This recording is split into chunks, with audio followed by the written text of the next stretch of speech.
BOMBA. Denúncia grave sobre interferência. Externa, CIA. E esquema de censura nas eleições presidenciais de 2022. Mike Pence, funcionário do alto escalão do governo americano, revelou no podcast Joe Rogan a atuação da CIA e de órgãos do governo do COA nas eleições de 2022. Segundo Pence, o objetivo era claro: impedir a reeleição de Jair Bolsonaro através de uma rede de censura, principalmente contra as mídias sociais de Bolsonaro.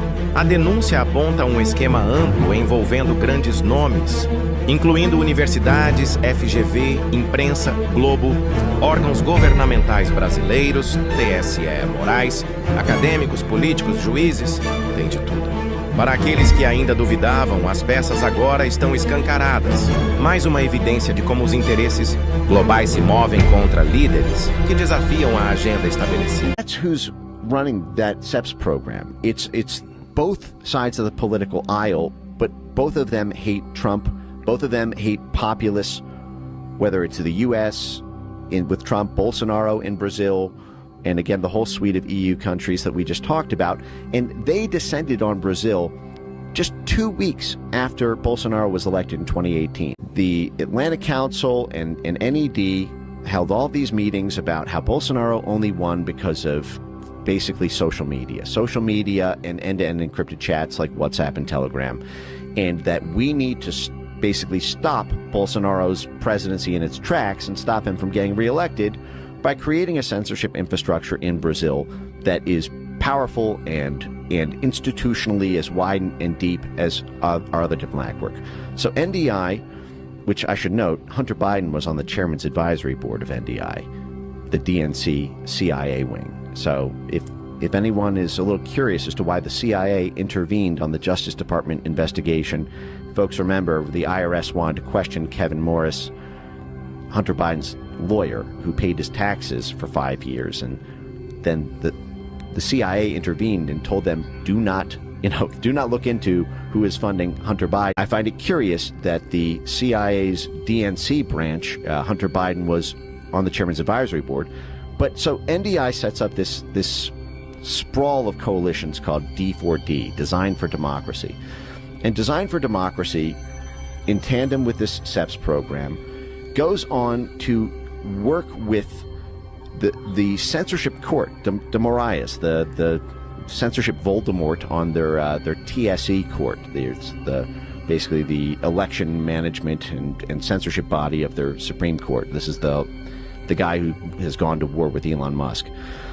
They help that censorship court set up a disinformation task force, and their own institutional assets get put on the advisory committee to direct the censorship policies of the same institution that banned X from Brazil, that seized Starlink's assets. They worked with the universities, the FGV DAP, and other very significant Brazilian universities. They set up disinformation centers in there and got academic thought leadership published in Brazil about the need to pass anti-misinformation laws. NDI fellows and operatives were publicly testifying to the Brazilian parliament on the need to pass these laws.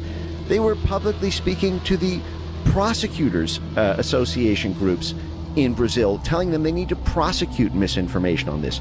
They were funding millions of dollars to Brazilian media institutions to promote internet censorship and to promote the banning effectively of any pro-Bolsonaro content on social media or on end-to-end encrypted chats. The USAID then kicked in millions of dollars of funding to Internews, which is another U.S. government-funded media projection arm, to promote media literacy programs, information integrity programs, countering mis and disinformation programs in Brazil.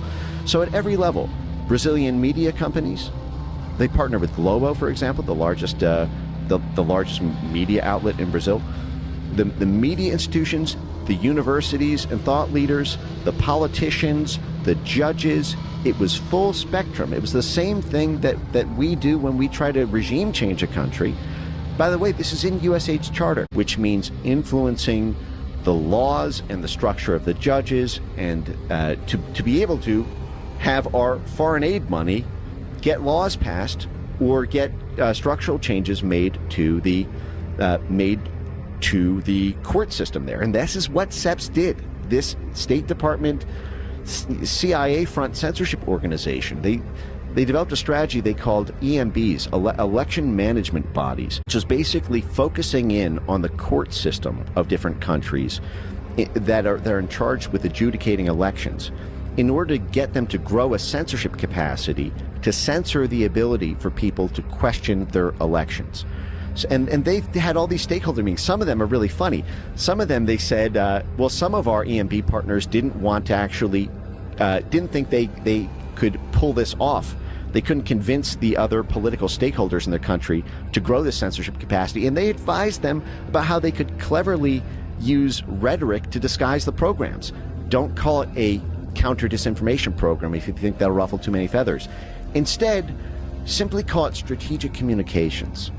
And because every government agency has some branch, some sort of communications capacity.